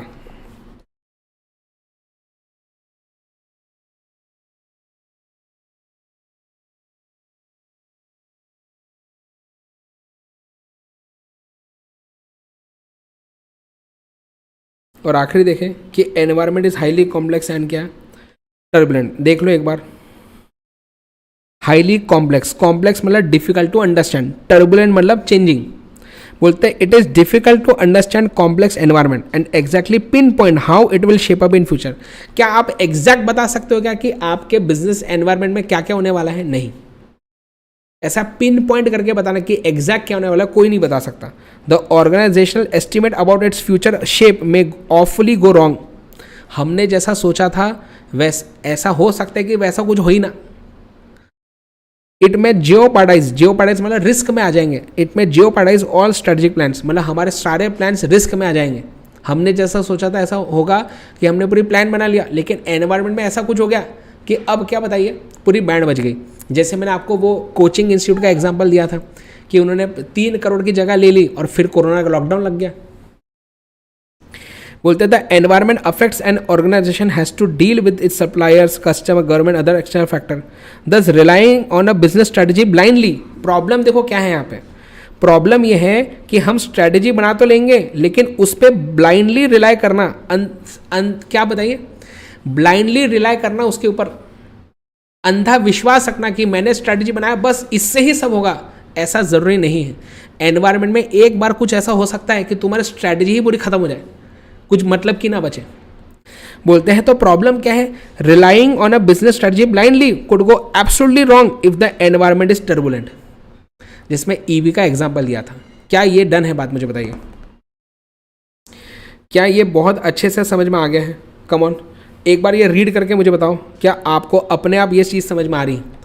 come on fast, I am waiting. मैं फुल स्क्रीन कर रहा हूँ, आपको बताना है कि क्या आपको ये बात समझ में आ रही है. एक बार इसको रीड करके मुझे बताइए, इस चीज़ को. कम ऑन जल्दी, फास्ट एकदम.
ठीक है, क्या डन है?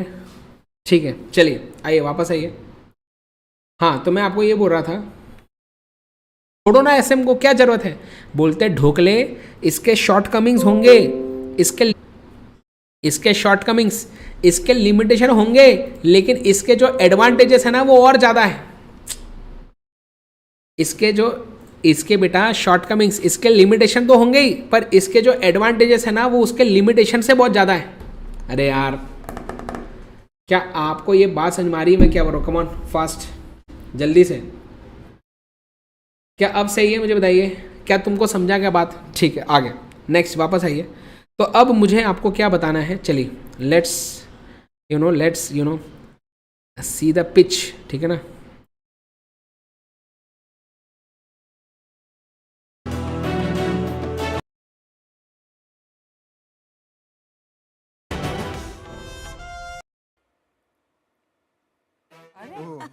हेलो शैक। मैं जब मैंने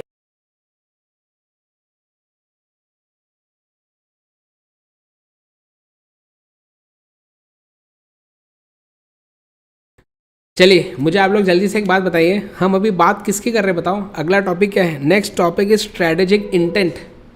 बोलते हैं आप जब भी कोई बिजनेस चालू करते हैं तो यस, एक हमारा इंटेंट, एक हमारा पर्पस क्या होता है? ज़्यादा पैसा कमाना, ठीक है ना। एक हमारा, प्लीज़ ध्यान दीजिए, एक हमारा क्या बताइए, बोलते हैं कि एक हमारा इंटेंशन, एक हमारा इंटेंट क्या होता है बताओ? एक तो इंटेंट होता ही है पैसा कमाना, लेकिन बोलते हैं सिर्फ पैसा कमाना ये कोई इंटेंट नहीं होता है। बोलते हैं जब भी आप कोई बिजनेस स्टार्ट करते हैं तो उसके पीछे का पर्पस पता होना ज़रूरी। कुछ पर्पसफुल बिजनेस होना चाहिए ना, कोई पर्पस होना चाहिए, वरना बिजनेस को आप एक लेवल से ज़्यादा बड़ा बना नहीं पाएंगे। बोलते हैं strategic intent refers to the purposes of what the organisation strives for. Senior managers must define, जैसे इसके जुगाड़ू कंपनी के बिजनेस में खुद ही सीनियर मैनेजर है, उसको बताना पड़ेगा कि what they want to do and why they want to do it. तो हम क्या करना चाहते हैं एंड क्यों करना चाहते हैं, उस आपको समझा? उसकी स्टोरी में बता रहा था कि मैंने ये डिवाइस क्यों बनाया, है ना, राइट। तो हम क्या करते, पहले उसने बताया कि मैं ये डिवाइस बनाया, मैंने उससे पहले समझाया कि पहले फार्मर्स को खुद ऐसे पीछे लटकाना पड़ता था, उसको बहुत 7 किलो 10 किलो का कुछ वो क्या था बताइए, बैग जैसा। अभी उसको क्या बताइए, वो चीज़ को उन्हें वो ऐसे गाड़ी जैसे बने उसमें डाल दिया है और उससे फिर वो स्प्रे कर पा रहे हैं। तो हम क्या करना चाहते हैं, ये क्यों करना चाहते हैं? ताकि फार्मर्स को हेल्प मिले, ताकि फार्मर्स को ऐसे केमिकल्स को इनहेल ना करना पड़े। आपको समझ में आ रहा है क्या बोल रहा हूँ? तो यहाँ पे क्या था ना, वो अपना पर्पस बता रहा था, अपना स्ट्रैटेजिक इंटेंट समझा रहा था। बोलते हैं why they want to do it represents the strategic intent. तो हम ये चीज़ हम क्या कर रहे हैं और वो चीज़ क्यों करना चाहते हैं बिजनेस में, वो हमारा स्ट्रैटेजिक इंटेंट बताता है। बोलते हैं clarity in the strategic intent is very important for future success and growth of the organisation, ठीक है ना। चलो एक और देखेंगे क्या अपन, मुझे बताइए कम ऑन, क्या हम एक और, है ना, क्या हम एक और देखेंगे? तो इसमें जो है ना, प्लीज़ ध्यान देंगे,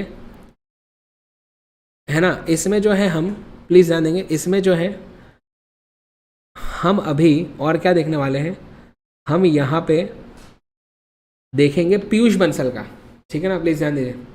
तो पीयूष बंसल ने भी क्या किया था, उन्होंने भी जो है वो पिच किया था इसमें शार्क टैंक में, ऐसे ही मतलब वो ऐसे टाइम पास के लिए वैसा वो एपिसोड डालते, लेकिन उनका भी आप देखिए कि पीयूष बंसल ने लेंस कार्ड चालू क्यों किया एग्जैक्टली, वो वहाँ पे समझाने वाले, ठीक है ना। तो ये बहुत ज़रूरी है। आइए, गुड इवनिंग यार, मैं देखना, हाँ अभी मज़ा आएगा आपको। ओके रुकिए, मैं आपको बता रहा हूँ। यस,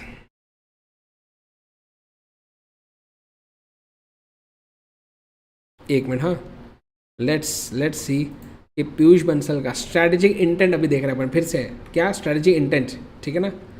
चलिए ध्यान देंगे।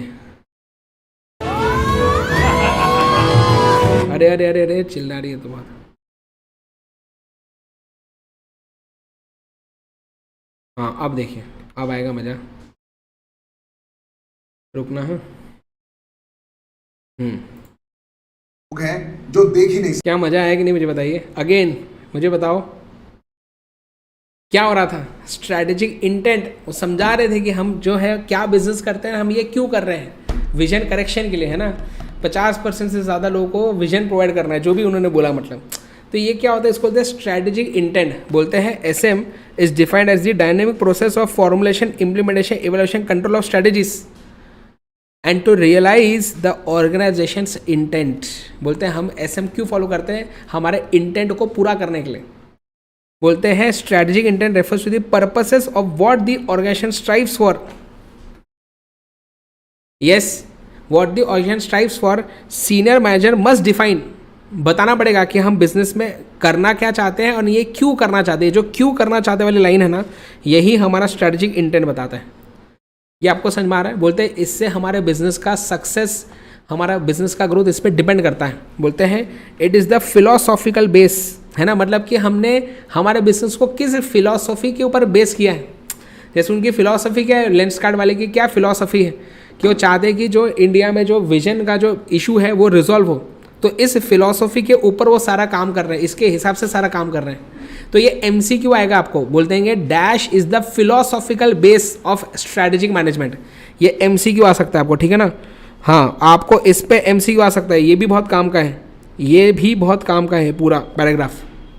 आपको बोलेगा कि स्ट्रैटेजिक इंटेंट कौन से क्वेश्चन का जवाब देता है, वाई, हम किसी बिजनेस को क्यों करना चाहते हैं, इसका जवाब स्ट्रैटेजिक इंटेंट से मिलता है।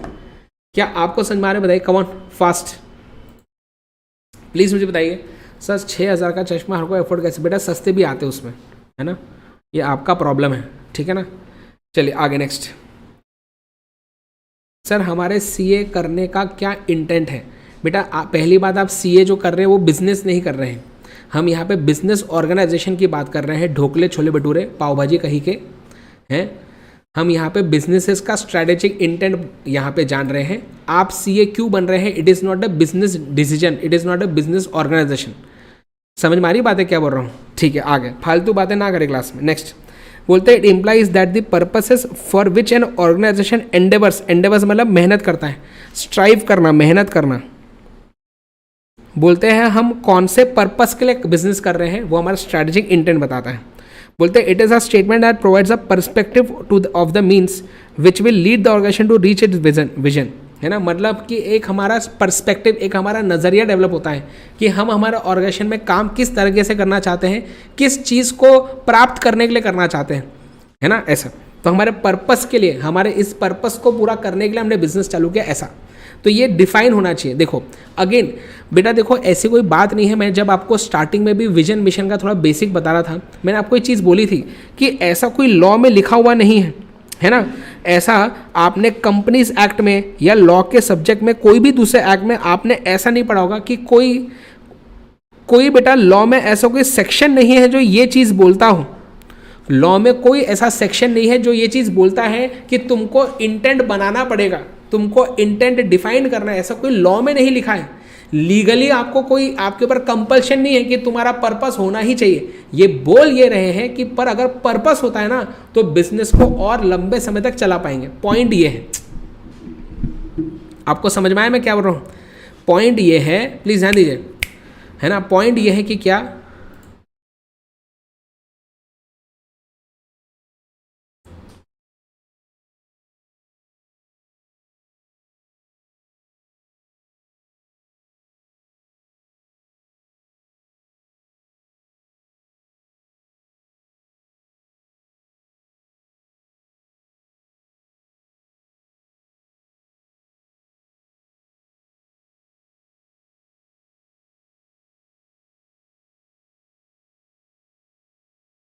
चलिए तो पॉइंट क्या है प्लीज मुझे बताइए।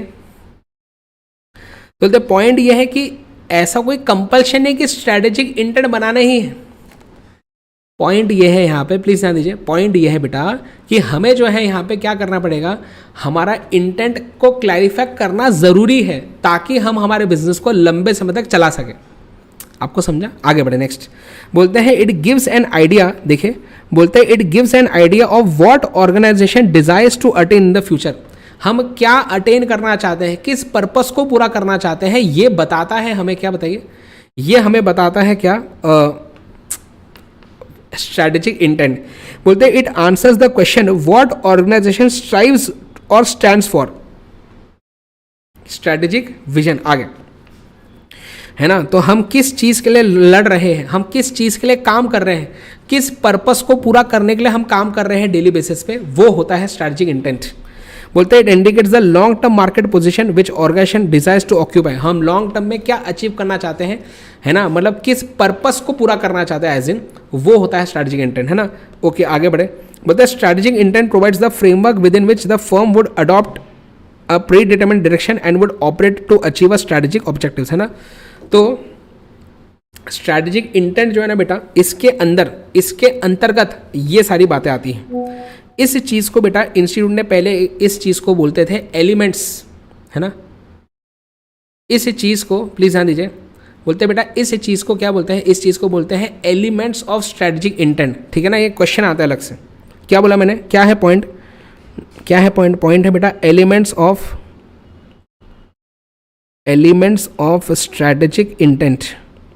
तो ऐसा आपको सवाल आ सकता है, क्या आ सकता है आपको सवाल ऐसा कि व्हाट आर दी, प्लीज ध्यान दीजिए, बोलते हैं what are the elements of strategic intent, है ना।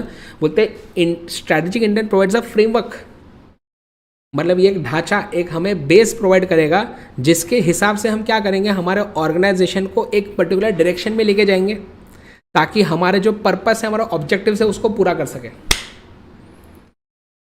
तो हमारे ऑर्गेनाइजेशन को एक प्री डिटरमिन्ड क्या है, हमारे पर्पस के हिसाब से हम जो भी पर्पस पूरा करना चाहते हैं, तो उस पर्पस को पूरा करने के लिए उस डायरेक्शन में हमारे ऑर्गेनाइजेशन को लेके जाएंगे। तो इंटेंट का होना ज़रूरी है, इंटेंट को क्लैरिफाई करना ज़रूरी है ताकि हमें पता चले किस डायरेक्शन में जाना है, ऐसा।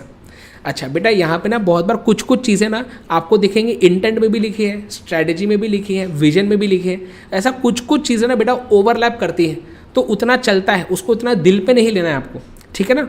तो कुछ चीज़ें होंगी जो कुछ ओवरलैप मतलब ये लाइन तो सर इधर भी देखी थी, ये लाइन इधर भी दिखी, तो लिखूँ कहाँ, दोनों में लिखना है फिर, तो घबराना नहीं, ठीक है ना। ऐसा होता है कभी कभार, ठीक है ना, क्योंकि ये सारे जो टॉपिक्स हैं ना सब इंटरमिंगल है, मतलब क्या है, सब एक दूसरे से कहीं ना कहीं लिंक्ड है, इसलिए ऐसा होता है। कुछ लाइन्स आपको 2-3 जगह पे दिखेंगी, तो उसमें कोई घबराने की बात नहीं है, ठीक है। आगे बोलते हैं strategic intent may be in the form of vision mission statements at the corporate level, at the business level it can be express as the business definition, business model, and at the functional level, है ना, it may be stated in broad terms when stated in precise terms in expression of aims to be achieve operationally.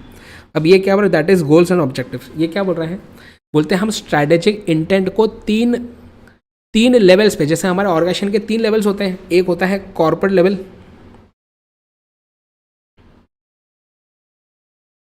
बोलते हैं strategic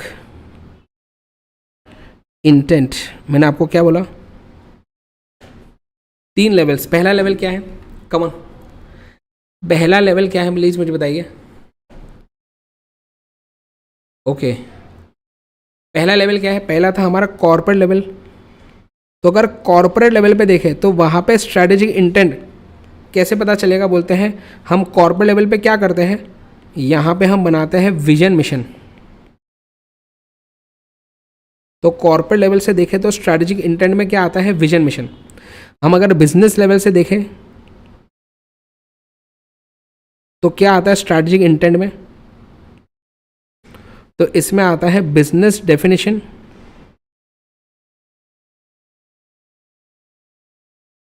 and आपका business model, and आपके operational या functional level से देखें अगर, तो क्या आता है इसमें 2 चीज़ आती है, गोल्स एंड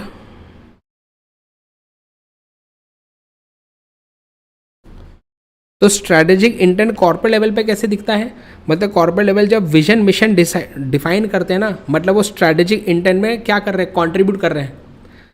तो कॉर्पोरेट लेवल वाले विजन मिशन बना के स्ट्रैटेजिक इंटेंट को कंट्रीब्यूट करते हैं, ऐसा समझो आप, है ना, कि स्ट्रैटेजिक इंटेंट के ये सब क्या है, एलिमेंट्स हैं। मतलब ये सारी चीज़ें किस में आती है, स्ट्रैटेजिक इंटेंट में आती है।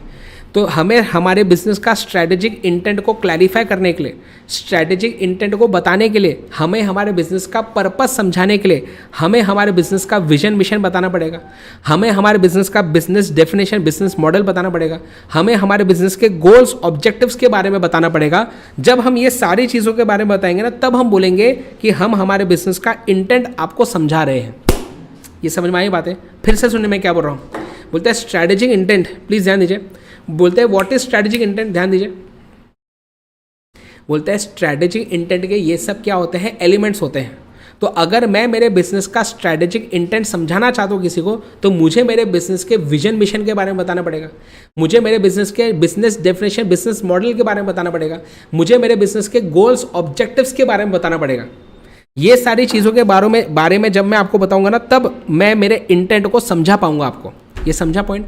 आइए थे बोलते हैं अभी, जैसे यहाँ पे आइए, सब चीज़ें आएंगी बेटा, प्लीज़ ध्यान दीजिए। बोलते हैं जैसे यहाँ पे, तो यही बातें यहाँ पे लिखी थी, ठीक है ना, उसका मैंने चार्ट बना आगे, ठीक है, इधर आइए। बोलते हैं जैसे विजन, अब देखो अब होने क्या वाला है बेटा, यहाँ पे ना आपको ये एक एक दो दो लाइन में समझाया है कि विजन मिशन क्या है, गोल्स ऑब्जेक्टिव क्या है, वैल्यू सिस्टम क्या है, और फिर क्या किया इन्होंने, फिर इस पे देखो विजन पे ये एक पूरा का पूरा एक पेज दिया है विजन समझाने के लिए, फिर मिशन को समझाने के लिए ये 1 2 2.5, तो 2.5 पेज दिया है मिशन समझाने के लिए, फिर गोल्स ऑब्जेक्टिव समझाने के लिए अलग से और 1-2 पेज दिए हैं, फिर वैल्यू समझाने के लिए एक पूरा का पूरा एक पेज दिया है, ऐसा समझे। तो अभी हमारा जो आगे का चैप्टर है, जो हमारे चैप्टर का आगे का अध्याय है, आगे का पार्ट है, वो यही चीज़ों को अब डिटेल में समझाने वाला पार्ट है बस। तो अभी हम स्ट्रैटेजिक इंटेंट में आ गए। अब वो यहाँ पे आपको तो पहले थोड़ा एक बेसिक समझा देगा कि विजन क्या है, मिशन क्या है, गोल्स क्या है, ऑब्जेक्टिव क्या है। अब यही चीज़ें हम आगे आने वाले क्लासेस में इसको डिटेल में देखने वाले हैं। आपको पॉइंट समझा मैंने क्या बोला? इधर आइए। अब यहाँ पे देखो, यहाँ पे बस ये इंट्रोडक्शन के जैसा बस थोड़ा समझाने के लिए बस लिखा है कि विजन क्या होता है। बोले विजन होता है, it is the blueprint. Again ये भी एक जैसे स्ट्रैटेजी भी एक ब्लूप्रिंट था, लेकिन it was a long range blueprint of the organisation 3Ds, वो अलग था स्ट्रैटेजी।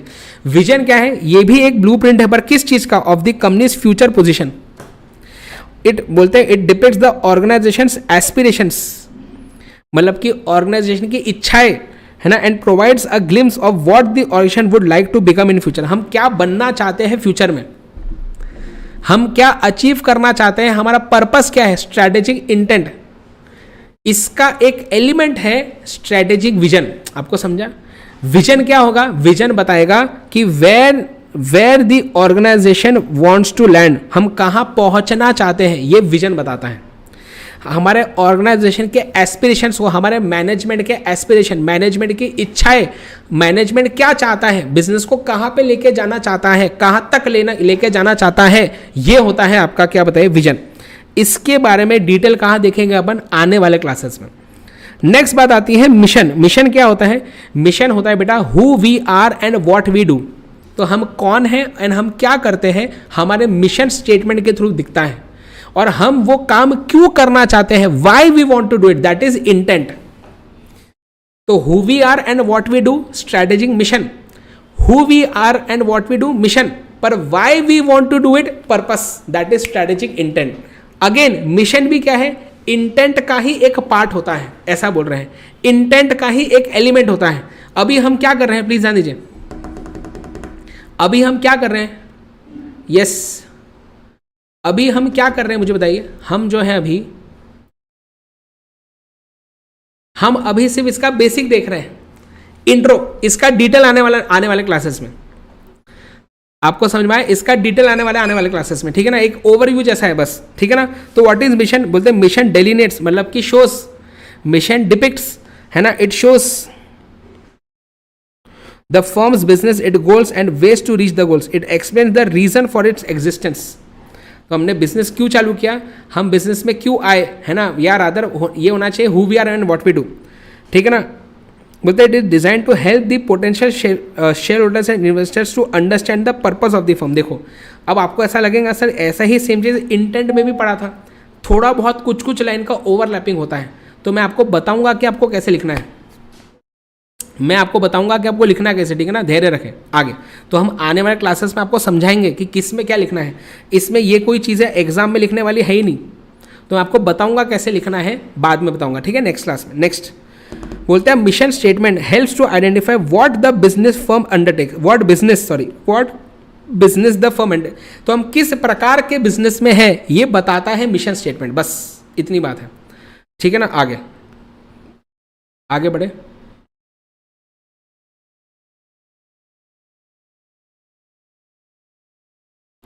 हाँ मैं बताऊंगा ना, विजन मिशन का फर्क बताऊंगा हम, फिर इसमें एग्जांपल्स भी देखेंगे, ठीक है। ओके आगे। फिर गोल्स ऑब्जेक्टिव में मैंने आपको स्टार्टिंग में बताया था गोल्स क्या होते हैं, दीज आर एंड रिजल्ट्स, ये थोड़े से जनरल स्टेटमेंट्स होते हैं ना। आप याद करो मैंने आपको बोला था कि जैसे गोल हो सकता है कि we want to increase customer satisfaction, ये एक जनरल स्टेटमेंट है, पर ये करेंगे कैसे स्पेसिफिक टर्म्स में, ये कैसे पता चलेगा, ये पता चलता है ऑब्जेक्टिव से। तो गोल्स को पूरा करने के लिए ऑब्जेक्टिव बनते हैं, जो कि क्या होते हैं, which are time based measurable targets. तो हम गोल था कि कस्टमर के सेटिस्फैक्शन को इंक्रीज करना है, इसको अचीव कैसे करेंगे, ऑब्जेक्टिव बना के। ऑब्जेक्टिव कैसे सेट करेंगे, बोलेंगे कि देखो we will reduce the delivery time to 2 days within 3 months, तो 3 महीने में हम डिलीवरी टाइम को 2 दिन से कम कर देंगे, तो इससे कस्टमर का सेटिस्फैक्शन बढ़ेगा, ऐसा। तो गोल्स को ही स्पेसिफिक टर्म्स में, जब हम टाइम बाउंड टर्म्स में, मेजरेबल टर्म्स में लिखते हैं, इसको ऑब्जेक्टिव सेट करना बोलते हैं। इसके बारे में भी पूरी डिटेल है, आगे मैंने आपको बताया था, ठीक है ना, आगे पूरा का पूरा पेज दिया हुआ है, ठीक है ना। बोलते हैं vision mission business definition business model explain the philosophy of the organisation, right. लेकिन goals objective represent the results to be achieved, है ना। तो हमारी फिलॉसफी क्या है, हम किस चीज़ में मानते हैं, हम क्या अचीव करना चाहते हैं, वो बताएंगा vision mission business definition business model. लेकिन जो है हम ये चीज़ को, हम रिजल्ट्स को कैसे अचीव करेंगे, ये बताएंगे गोल्स एंड ऑब्जेक्टिव। इस पे बेटा MCQ बन सकता है, इस लाइन पे क्या बन सकता है आपका, MCQ बन सकता है इस लाइन पे, ठीक है ना। तो इसको हम मार्क कर लेंगे, ठीक है। ओके आगे। And values and value system जो है इसमें हम बाद में बात करेंगे, मतलब कि नेक्स्ट क्लास में इसमें डिटेल आने वाली है, ठीक है ना। अच्छा अगली बात जो है, एक लास्ट चीज़ बस आपको सुननी है, business definition and business model. मैंने आपको ये चीज़ ना स्टार्टिंग में समझाई थी। बिजनेस मॉडल होता है पैसा कमाने का तरीका, कि आप अपने बिजनेस में कैसे पैसा कमाना चाहते हैं, किस तरह से पैसा कमाते हैं। जैसे यूट्यूब का पैसा कमाने का तरीका अलग है, नेटफ्लिक्स का पैसा कमाने का तरीका अलग है, याद आ रहा है। Amazon प्राइम का पैसा कमाने का तरीका अलग है, बोले सब्सक्रिप्शन लोग तो ही वीडियो दिखाएंगे। MX प्लेयर क्या बोलता, जपनाम जपनाम, तुम डायरेक्ट बोले तुम सीरीज देखो, हम बीच बीच में ऐड घुसाते रहेंगे। बिजनेस मॉडल, पैसा किस तरह से कमाना है। बिजनेस डेफिनेशन क्या होता है, डिफाइन करना कि भैया हम कैसे प्रोडक्ट्स बनाते हैं, किस प्रकार के लोगों के लिए। एप्पल ने डिफाइन कर लिया है कि भैया हम जो है लग्जरी प्रोडक्ट्स ही बनाते हैं और हम रिच लोगों को ही टारगेट करते हैं। उसने अपने बिजनेस को डिफाइन कर लिया है कि हम इन पर्टिकुलर प्रकार के लोगों के लिए ही हमारे प्रोडक्ट बनाते हैं, रिच लोगों के लिए, या क्या बताइए, लग्जरी प्रोडक्ट्स ही बनाते हैं। लेकिन जो MI है, MI उसने भी क्या किया है, उसने भी अपना बिजनेस डिफाइन कर लिया है कि हम जो है क्या बताइए, middle class, lower middle class, इन लोगों के लिए क्या करेंगे, हम इनके लिए बनाएंगे प्रोडक्ट्स, क्योंकि वो ज़्यादा महंगा प्रोडक्ट अफोर्ड नहीं कर पाते हैं, तो हम इनके लिए प्रोडक्ट्स बनाएंगे, राइट। तो बिजनेस डेफिनेशन का मतलब क्या है कि डिफाइन करना कि हम कस्टमर के कौन से नीड को पूरा करते हैं, हम किस प्रकार के कस्टमर्स को टारगेट करते हैं। ये क्या होता है, हम किस प्रकार के कस्टमर्स को टारगेट करते हैं, ये डिफाइन करना, इसको बोलते हैं बिजनेस डेफिनेशन, ठीक है। तो इसके बारे में पूरी की पूरी डिटेल चर्चा किस में आएगी, हमारे नेक्स्ट क्लास में आएगी। यस, आई होप कि आपको बातें समझ में आ रही होंगी। ज़रूर बेटा इस वीडियो को लाइक करें, शेयर करें, सब्सक्राइब करें चैनल को, कमेंट करके बताना कि आपको मुझसे पढ़ के कैसा लगा है। अपने सारे फ्रेंड्स को हमारे बैच के बारे में ज़रूर बताइए कि that they can enrol in what FMSM, और ultimatecA.com वेबसाइट पर जाके कर सकते हैं, लिंक सारे डिस्क्रिप्शन बॉक्स में दी गई है, ठीक है। So thank you so much, अपना ख्याल रखें, अपने पेरेंट्स का ख्याल रखें, क्योंकि हम हमारे पेरेंट्स के बिना कुछ भी नहीं है। Thank you so much, bye bye.